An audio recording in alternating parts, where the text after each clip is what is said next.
भक्तों, ओम नमः शिवाय, श्री शिवाय नमस्तुभ्यम, जय श्री महाकाल। जी हाँ भक्तों, क्या आपके भी मन में कन्फ्यूज़न है कि दुर्गा अष्टमी कब है? 10 तारीख को है, 11 तारीख को है, 12 तारीख को है, कब है?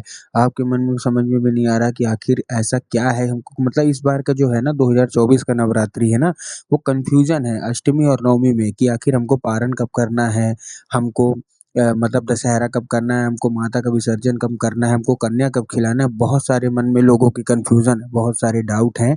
वही डाउट मैं आज आपको क्लियर करने वाला हूँ। तो अगर आपने ये पूरा का पूरा वीडियो ध्यान से देखा तो पूरा का पूरा हर एक चीज़ मैं क्लियर करने वाला हूँ। तो बस उपाय पूरा ध्यान से सुनिएगा, हर एक चीज़ मैं आपको बताने वाला हूँ। पूज्य गुरुदेव ने ही बताया है, उन्हीं के मुख से सुन के बहुत अच्छे से समझ के आपके लिए लेके आया हूँ। देखिए, सबसे पहली बात, बहुत सारे लोगों को 10, 11, 12 को लेके कन्फ्यूज़न है, तो सबसे पहले डेट सुन लीजिए, टाइम सुन लीजिए। सबसे पहले अगर मैं बताऊँ तो 10 अक्टूबर को दोपहर 12:33 से लेके, डेट लिख लीजिए कॉपी में अच्छे से, दोपहर 12:33 से लेके 11 अक्टूबर के दोपहर 12:07 तक अष्टमी का मुहूर्त है। फिर से बता रहा हूँ, ध्यान से सुनिएगा, मतलब 10 अक्टूबर को, मतलब कल मतलब उठते ही नहीं, मतलब 10 अक्टूबर जैसे आएगा तो उठते ही अष्टमी नहीं लग जाएगी, ये ध्यान रखिएगा। दोपहर 12:33 से अगले दिन 11 अक्टूबर को दोपहर 12:07 तक अष्टमी का मुहूर्त है, ठीक? इस चीज़ का ध्यान रखिएगा। और अगले दिन, मतलब उसी दिन, मतलब जो 11 अक्टूबर को 12:07 में अष्टमी खत्म होगी, तो 12:08 से लेके अगले दिन, मतलब 12 अक्टूबर को सुबह 10:33 तक नवमी का है, ठीक है? नवमी तिथि लग जाएगी और उसके बाद 12 को ही 10:30 के बाद क्या लग जाएगा? दशहरा का, दशमी का पूरा दिन लग जाएगा। ध्यान रखिएगा, फिर से बता रहा हूँ, एक बार फिर से रिपीट कर रहा हूँ, कॉपी पेन में अच्छे से लिख लीजिए। क्या मैं बता रहा हूँ आपको? अष्टमी, नवमी, दशमी में बहुत सारे लोगों को कन्फ्यूज़न है कि दुर्गा अष्टमी और नवमी कब है? तभी मैं आपको बता रहा हूँ, कन्या भोजन भी आपको बताऊँगा, विसर्जन भी बताऊँगा, तो ध्यान से सुनिएगा। कल 10 अक्टूबर को दोपहर 12:33 से लेके जो अष्टमी है वो लग जाएगी अगले दिन 11 अक्टूबर को सुबह, मतलब वही दोपहर 12:07 तक, ठीक? और उसी समय 11 अक्टूबर को 12:08 से लेके अगले दिन 12 अक्टूबर को कब? सुबह 10:33 तक नवमी का पर्व रहेगा और उसके बाद दशहरा लग जाएगा। तो जिनको भी पारण करना है, जैसे होता है ना कन्या खिला के पारण करना, तो 12 अक्टूबर को कर सकते हैं। और जो मेन जो अष्टमी मानी जाएगी, वो कब मानी जाएगी? जो मेन अष्टमी है वो 10 को नहीं मानी जाएगी, 11 तारीख को मानी जाएगी। इस चीज़ का आपको ध्यान रखना है। और जो नवमी है वो 12 तारीख को मानी जाएगी। दशहरा भी 12 को ही माना जाएगा, लेकिन इस चीज़ का ध्यान रखना कि जो अष्टमी है वो कब मानी जाएगी? 11 तारीख को मानी जाएगी, पूज्य गुरुदेव ने बताया। और जो नवमी का है वो 12 तारीख को मानी जाएगी। तो जिन लोगों को विसर्जन भी करना है माता का, तो ध्यान रखिएगा 12 तारीख को सुबह-सुबह मत कर दीजिएगा।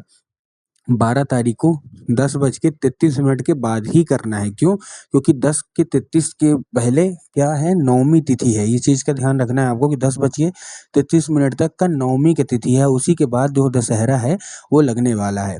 अब बात आती है कन्या भोजन की, कि हमको कन्या भोजन करना है, हवन करना है, तो कैसे क्या करना है? चलिए हम वो भी बता देते हैं। तो देखिए, जो हवन करना है आपको, जैसे अष्टमी को करते हो ना, तो आपको 11 तारीख को ही करना है, शाम के वक़्त कर लीजिए, ठीक है ना? कल मत करिएगा क्योंकि कल सप्तमी है, मतलब जिनको सप्तमी को करना है वो कल कर सकते हैं, लेकिन जिनको अष्टमी को करना होता है तो कल कब करना है आपको? मतलब कल तो बिल्कुल भी नहीं करना, 10 तारीख को बिल्कुल भी मत करना है, आपको 11 तारीख को करना है। दोपहर से तो स्टार्ट ही होगी, तो शाम के वक़्त आप कर सकते हैं, ठीक?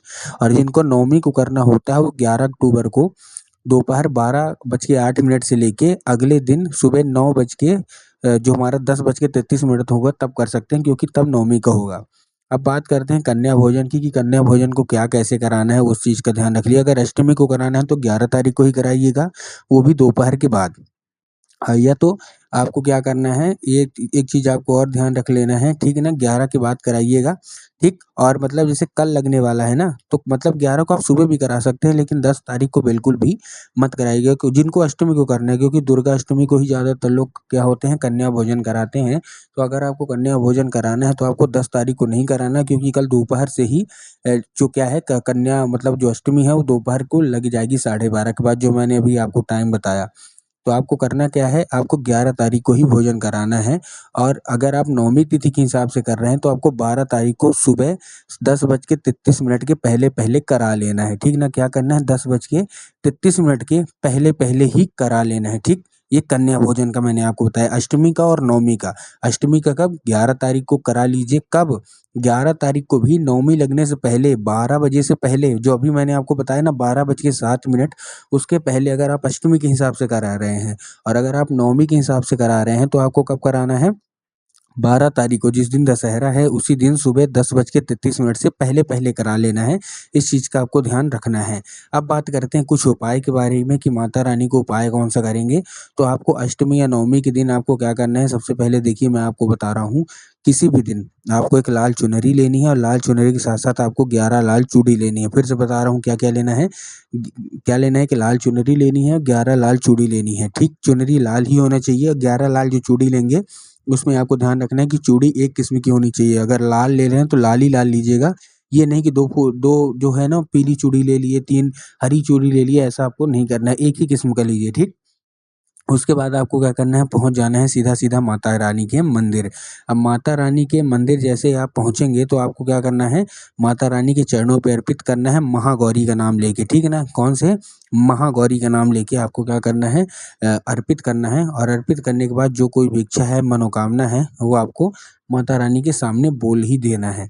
5 मिनट तक आप खड़े रहिए, जो भी आपकी इच्छा हो, चाहे वो धन प्राप्ति की हो, चाहे कर्जा मुक्ति की हो, चाहे कोई बीमारी की हो, जो कोई भी इच्छा मनोकामना हो आपको बोल देना है। उसके बाद आपको करना क्या है, उसके बाद आपको सिंपल सा जो चुनरी है वो माता रानी को ओढ़ाना है अच्छे तरीके से और उसके बाद जो चूड़ी है वो माता रानी के हाथ में पहना देना है। अगर मूर्ति थोड़ा-सा बड़ी है, हाथ बड़े हैं तो पहना दीजिए, नहीं तो उनके चरणों पे ही रख दीजिए और उनके हाथ पे ही रख दीजिए, ठीक? उसके बाद आपको एक पान का पत्ता लेना है। क्या लेना है? पान का पत्ता, जो कि हरा होना चाहिए, कहीं से भी खंडित बिल्कुल भी नहीं होना चाहिए, पूरा का पूरा हरा आपको लेना है। और हरा लेने के बाद आपको करना क्या है, हरा आपने चूड़ी ले ली, मतलब जो मतलब पत्ता हरा ले लिया, उसके ऊपर से आपको शहद का लेपन कर देना है। क्या करना है, शहद का अच्छे तरीके से लेपन कर दीजिए। अब जब शहद का आप लेपन करेंगे, शहद का लेपन करने के बाद आपको करना क्या है, वो जो पान का पत्ता है, ठीक? शहद का लेपन आपने कर दिया। अब जो पान का पत्ता है, पान के पत्ते को आपको क्या करना है, चुपचाप माता रानी के पास जाना है। लेकिन कौन सी माता? पहली बात तो आप शिव मंदिर चले जाइएगा, क्योंकि वहाँ भी एक माता रानी का वास होता है। अब आप बोलोगे शिव मंदिर में माता रानी का वास कैसे हो गया? तो देखिए आपको करना क्या है, शिव मंदिर की जो जलाधारी है ना, महामाता शोक सुंदरी की जगह होती है, लेकिन कहाँ होती है? जलाधारी के बिल्कुल बीचों-बीच। तो आपको करना क्या है, जलाधारी के बिल्कुल बीचों-बीच माता शोक सुंदरी को स्मरण करके, उन्हीं का नाम जप करके आपको क्या करना है, चुपचाप अर्पित करना है और अर्पित करने के बाद जो कोई भी इच्छा होगी, जो कोई भी मनोकामना होगी, आपको बोल देनी है। पूज्य गुरुदेव कहते हैं कि अगर आपने इतना ही कर लिया, ज़्यादा कुछ नहीं, केवल इतना ही कर लिया, तो सारी की सारी इच्छा, सारी की सारी मनोकामना पूरी होंगी और जो कुछ भी आप चाहते हो सारा का सारा आपको पूरा होगा ही होगा।